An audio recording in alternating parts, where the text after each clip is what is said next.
Hi everyone, welcome to this week's wisdom reading. We're going to read from the book of Matthew, starting on chapter 8. So I encourage you to take several deep breaths, sit back, relax, and hopefully we learn something new. All right. Jesus heals a man with leprosy. When Jesus came down from the mountainside, large crowds followed him. A man with leprosy came and knelt before him and said, "Lord, if you are willing, you can make me clean." Jesus reached out his hand and touched the man. "I am willing," he said. "Be clean." Immediately he was cleansed of leprosy. Then Jesus said to him, "See that you don't tell anyone, but go, show yourself to the priest and offer the gifts of Moses' command as a testimony to them." The faith of the centurion. When Jesus had entered Capernaum, a centurion came to him, asking for help. "Lord," he said, "my servant lies at home paralyzed, suffering terribly." Jesus said to him, "Shall I come and heal him?"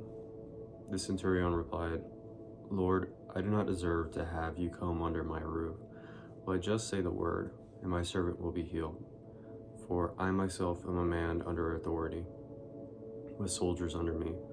I tell this one, 'Go,' and he goes, and that one, 'Come,' and he comes. I say to my servant, 'Do this,' and he does it."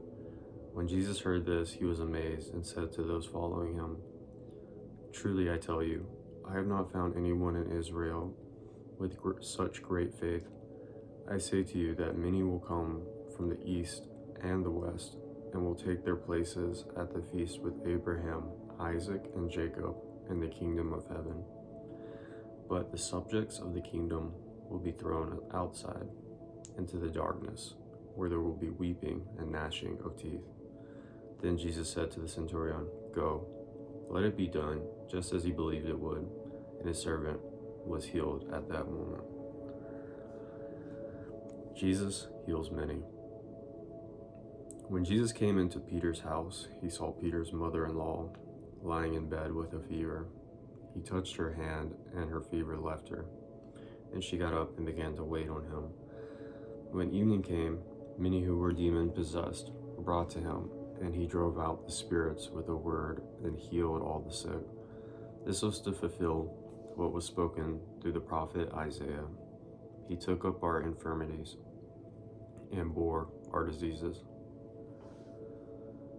The cost of following Jesus. When Jesus saw the crowd around him, he gave orders to cross to the other side of the lake. When a teacher of the law came to him and said, "Teacher, I will follow you wherever you go," Jesus replied, "Foxes have dens and birds have nests, but the Son of Man has no place to lay his head." Another disciple said to him, "Lord, first let me go and bury my father." But Jesus told him, "Follow me and let the dead bury their own dead." Jesus calms the storm. Then he got into the boat, and his disciples followed him. Suddenly a furious storm came up on the lake, so that the waves swept over the boat. But Jesus was sleeping. The disciples went and woke him, saying, "Lord, save us. We're going to drown." He replied, "You of little faith, why are you so afraid?" Then he got up and rebuked the winds and the waves, and it was completely calm. The men were amazed and asked, "What kind of man is this? Even the winds and the waves obey him." Jesus restores two demon-possessed men. When he arrived at the other side in the region of Gadarene, two demon-possessed men coming from the tombs met him. They were so violent that no one could pass that way. "What do you want with us, Son of God?" they shouted. "Have you come here to torture us before the appointed time?" Some distance from them, a large herd of pigs was feeding. The demons begged Jesus, "If you drive us out, send us into the herd of pigs." He said to them, "Go." So they came out and went into the pigs, and the whole herd rushed down the steep bank into the lake and died in the water. Those tending the pigs ran off, went into town and reported all this, including what had happened to the demon-possessed man. Then the whole town went to meet Jesus. When they saw him, they pleaded with him to leave their region. Jesus forgives and heals a paralyzed man. Jesus stepped into a boat, crossed over, and came to his own town. Some men brought to him a paralyzed man lying on a mat. When Jesus saw their faith, he said to the man, "Take heart, son, your sins are forgiven." At this, some of the teachers of the law said to themselves, "This fellow is blasphemizing." Knowing their thoughts, Jesus said, "Why do you entertain evil thoughts in your hearts? Which is easier, to say, 'Your sins are forgiven,' or to say, 'Get up and walk'? But I want you to know that Son of Man has authority on earth to forgive sins." So he said to the paralyzed man, "Get up, take your mat, and go home." Then the man got up and went home. When the crowd saw this, they were filled with awe, and they praised God, who had given such authority to man. The calling of Matthew. As Jesus went on from there, he saw a man named Matthew sitting at the tax collector's booth. "Follow me," he told him, and Matthew got up and followed him.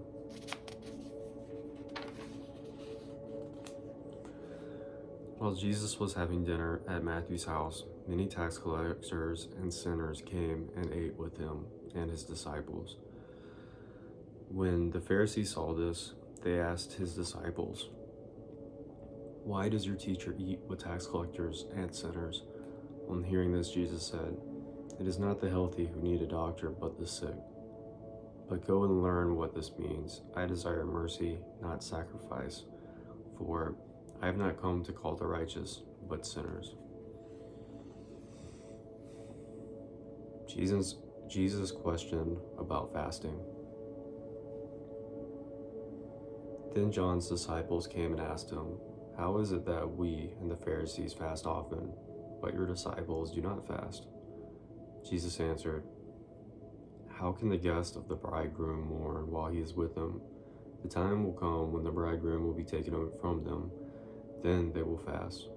No one sews a patch of unshrunk cloth on an old garment, for the patch will pull away from the garment, making the tear worse. Neither do people pour new wine in old wineskins. If they do, the skins will burst, and the wine will run out, and wineskins will be ruined. No, they pour new wine into new wineskins, and both are preserved." Jesus raises a dead girl and heals a sick woman. While he was saying this, a synagogue leader came and knelt before him and said, "My daughter has just died, but come and put your hand on her, and she will live." Jesus got up and went with him, and so did his disciples. Just then a woman who had been subject to bleeding for 12 years came up behind him and touched the edge of his cloak. She said to herself, "If I only touch his cloak, I will be healed." Jesus turned and saw her. "Take heart, daughter," he said. "Your faith has healed you." And the woman was healed at that moment. When Jesus entered the synagogue leader's house and saw the noisy crowds and people playing pipes, he said, "Go away, the girl is not dead, but asleep." But they laughed at him, and the crowd had been put outside. He went in and took the girl by the hand, and she got up. News of this spread through all that region. Jesus heals the blind and the mute. As Jesus went on from there, 2 blind men followed him, calling out, "Have mercy on us, Son of David." When he had gone indoors, the blind men came, and to him he asked them, "Do you believe that I am to do this?" "Yes, Lord," they replied. Then he touched their eyes and said, "According to your faith, let it be done to you." And their sight was restored. Jesus warned them sternly, "See that no one knows about this." But they went out and spread the news about him all over the region. While they were going out, a man who was demon-possessed, could not talk, was brought to Jesus, and when the demon was driven out, the man who had been mute spoke. The crowd was amazed and said nothing. like this has ever been seen in Israel. But the Pharisees said, "It is by the prince of demons that he drives out demons." The workers are few. Jesus went through all the towns and villages, teaching in their synagogues, proclaiming the good news of the kingdom, and healing every disease and sickness.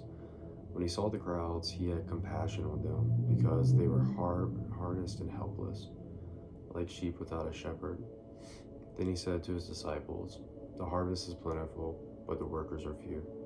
Ask the Lord of the harvest, therefore, to send out workers into the harvest field." Jesus sends out the 12. Jesus called his 12 disciples to him and gave them authority to drive out impure spirits and to heal every disease and sickness. These are the names of the 12 apostles. First, Simon, who is called Peter, and his brother Andrew, James, son of Zebedee, and his brother John, Philip and Bartholomew, Thomas and Matthew the tax collector, James, son of Alphaeus and Thaddeus, Simon the Zealot, and Judas Iscariot, who betrayed him. These 12 Jesus sent out with the following instructions: "Do not go among the Gentiles or enter any town of the Samaritans. Go rather to the lost sheep of Israel. As you go, proclaim this message: the kingdom of heaven has come near. Heal the sick, raise the dead, cleanse those who have leprosy, drive out demons. Freely you have received, freely give. Do not get any gold or silver or copper to take with you in your belts, no bag for the journey, or extra shirt or sandal or a staff, for the worker is worth his keep. Whatever town or village you enter, search there for some worthy person and stay at their house until you leave. As you enter the home, give it your greeting. If the home is deserving, let your peace rest on it. If it is not, let your peace return to you. If anyone will not welcome you or listen to your words, leave that home or town and shake the dust off your feet. Truly I tell you, I will be more bearable for Sodom and Gomorrah on the day of judgment than for that town. I am sending you out like sheep among wolves. Therefore, be as shrewd as snakes and as innocent as doves. Be on your guard. You will be handed over to the local councils and be flogged in the synagogues. On my account, you will be brought before governors and kings as witnesses to them and to the Gentiles. But when they arrest you, do not worry about what to say or how to say it. At that time, you'll be given what to say, for it will not be you speaking, but the Spirit of your Father speaking through you. Brother will betray brother to death, and a father his child. Children will rebel against their parents and have them put to death. You will be hated by everyone because of me, but the one who stands firm to the end will be saved. When you are persecuted in one place, flee to another. Truly I tell you, you will not finish going through the towns of Israel before the Son of Man comes. The student is not above the teacher, nor a servant above his master. It is enough for students to be like their teachers and servants like their masters. The head of the house has been called Beelzebub. How much more the members of his household? So do not be afraid of them, for there is nothing concealed that is not to be disclosed, or hidden that will not be made known. What I tell you in dark, speak in the daylight, and whisper in your ear. Proclaim from the roofs. Do not be afraid of those who will kill the body, but cannot kill the soul. Rather be afraid of the one who cannot destroy both soul and body in hell. Are not 2 sparrows sold for a penny? Yet not one of them will fall to the ground outside your Father's care. And even the very hairs of your head are all numbered. So don't be afraid. You are worth more than many sparrows. Whoever acknowledges me before others, I will also acknowledge before the Father in heaven. But whoever disowns me before others, I will disown before my Father in heaven. Do not suppose that I have come to bring peace to the earth. I will come to bring peace, but a sword. For I have come to turn a man against his father, a daughter against his mother, a daughter-in-law against her mother-in-law. A man's enemies will be the members of his own household. Anyone who loves their father or mother more than me is not worthy of me. Anyone who loves their son or daughter more than me is not worthy of me. Whoever does not take up their cross and follow me is not worthy of me. Whoever finds their life will lose it, and whoever loses their life for my sake will find it. Anyone who welcomes you welcomes me, and anyone who welcomes me welcomes the one who sent me. Whoever welcomes a prophet as a prophet will receive a prophet's reward, and whoever welcomes a righteous person as a righteous person will receive a righteous person's reward. And if anyone gives even a cup of cold water to one of these little ones who is my disciple, truly I tell you that person has certainly not lost their reward.